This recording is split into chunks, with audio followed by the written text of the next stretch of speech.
Tu as déjà vécu ce moment où, à l'instant de signer, ton client choisit ton concurrent alors que tu étais sûr d'obtenir le contrat? Vous avez eu 2-3 échanges, ta présentation était bonne, du moins c'est ce que tu pensais. Il t'a remercié pour ton professionnalisme. Tu commençais même déjà à te projeter sur la prestation et comment tu allais réaliser la mission. Mais voilà, ça fait quelques jours que tu n'as pas eu de nouvelles, donc tu décides de l'appeler, et puis là il t'annonce. On a décidé de partir avec un autre prestataire. Wow, ça fait mal. Tu parles d'un ascenseur émotionnel. Frustrant, non? Tu t'es déjà posé la question de ton taux de conversion sur tes devis envoyés? C'est une super stat pour traquer son efficacité commerciale. Difficile de dire qu'est-ce qu'un bon taux de conversion parce que ça va dépendre de plein de facteurs, notamment de ton produit, de ton service, de ton offre, du niveau de concurrence que tu as, de ton processus de vente.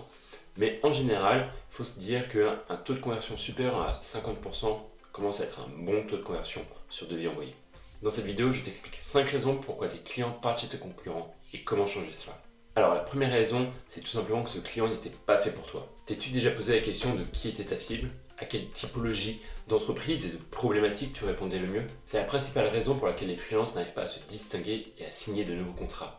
Ils n'ont pas fait les recherches pour voir qui était leur cible et comment ils se positionnent sur leur marché qui est souvent concurrentiel. Pour répondre à cela, il faut que tu identifies 3 choses.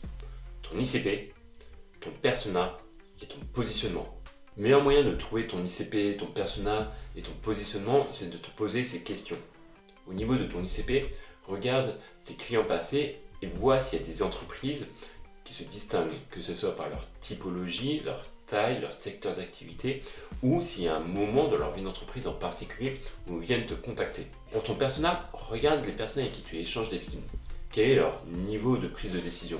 Quelle est la personne décisionnaire? Est-ce que c'est plutôt un homme ou une femme? Quelle est sa position dans l'entreprise?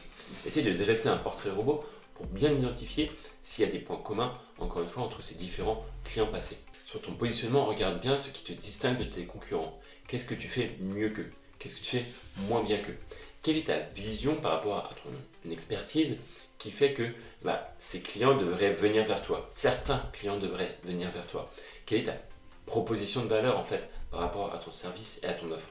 Une fois que tu as identifié ton ICP, ton persona et ton positionnement, regarde les clients que tu as perdus et vois s'il y a des raisons pour lesquelles ils n'ont pas décidé de travailler avec toi. La deuxième raison pour laquelle tes clients partent chez tes concurrents, c'est que tu as trop vendu. Beaucoup de freelances et d'entreprises échouent à signer de nouveaux clients car ils passent les 3/4 de leurs rendez-vous commerciaux à parler de leurs prestations, de leurs services, sans s'intéresser à leurs interlocuteurs. Ils bombardent le prospect avec des informations sur leurs services et leurs prestations, mais à aucun moment ils viennent lui poser des questions sur quel est son besoin et surtout pourquoi il a ce besoin. Le secret d'une bonne vente, c'est avant tout de bien comprendre son client et ses motivations profondes. Si tu ne sais pas exactement ce que cherche ton prospect, comment peux-tu lui proposer la solution idéale? Pour éviter ce piège, il est crucial de devenir un expert en découverte de besoins clients. Cela commence tout simplement par poser des questions ouvertes qui invitent ton prospect à échanger sur ses défis, sur ses objectifs, mais aussi sur ses problématiques. Ton objectif à toi, c'est de poser les bonnes questions, c'est d'écouter et de comprendre. Un bon ratio à garder en tête, c'est que ton client, ton prospect, doit parler 80% du temps et toi seulement 20% du temps restant. Une bonne méthode pour ça, c'est le spin selling, une technique de vente par la question. Spin, ça signifie situation, problème, implication et besoin de solution. Elle t'aide à poser des questions stratégiques aux différentes étapes de la conversation. La première typologie de questions, c'est les questions de situation qui te permettent de comprendre dans quel contexte évolue ton prospect actuellement. Par exemple, si on vend un système de gestion de données, une question simple, ce serait de demander « Pouvez-vous me décrire l'infrastructure de gestion de données que vous avez actuellement ?» Question simple, mais qui permet encore une fois de prendre de la hauteur et un maximum de contexte sur le prospect. La deuxième typologie de questions, c'est les questions de problèmes. Là, on va aller chercher les défis que ton client, ton prospect peut avoir. Ces défis problématiques sont souvent conscientisés, donc c'est relativement facile pour ton client d'en parler.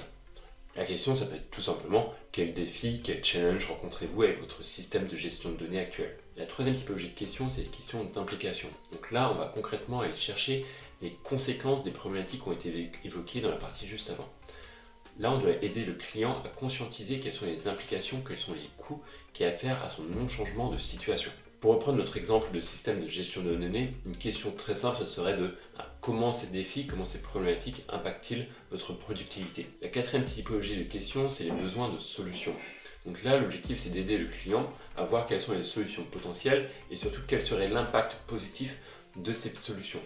L'objectif, c'est d'aider le prospect, le client, à se projeter sur le fait que sa problématique est déjà résolue et qu'est-ce que cette résolution va lui permettre de faire par la suite. Dans notre exemple, ça pourrait être tout simplement demander quel impact une augmentation de la productivité aurait sur votre chiffre d'affaires global. Prépare 2-3 questions pour chacun de ces 4 points et assure-toi de les poser à l'ensemble de tes rendez-vous commerciaux. Cela va te permettre de bien comprendre leurs problématiques avant de leur proposer une solution.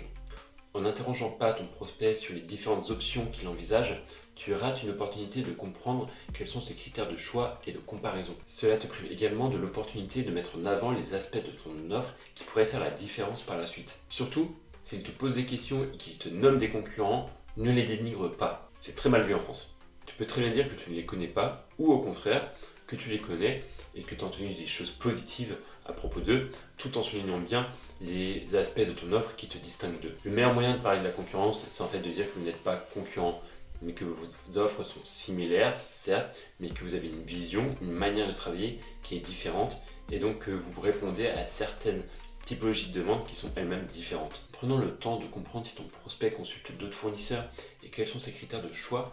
Tu maximises à la fois tes chances d'obtenir le contrat, mais aussi de construire une relation long terme de confiance et de transparence. La quatrième raison pour laquelle ton prospect part chez ton concurrent, c'est que tu n'as pas fait de relance. 48% des freelances ne font pas de relance suite à l'envoi d'un devis. Comme disent les Anglais, money is in the follow-up.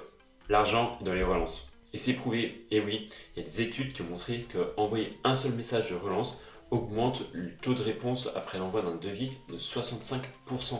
C'est hyper important de comprendre qu'en B2B, la vente, c'est beaucoup de relationnel. Aussi, il est crucial que tu multiplies les points de contact avec ton client à 3 niveaux. Déjà, il faut que tu multiplies les points de contact et que tu les fasses varier dans le fond. Il faut que tu envoies des contenus beaucoup plus sérieux, comme ton offre, une présentation commerciale ou par exemple un accord de confidentialité.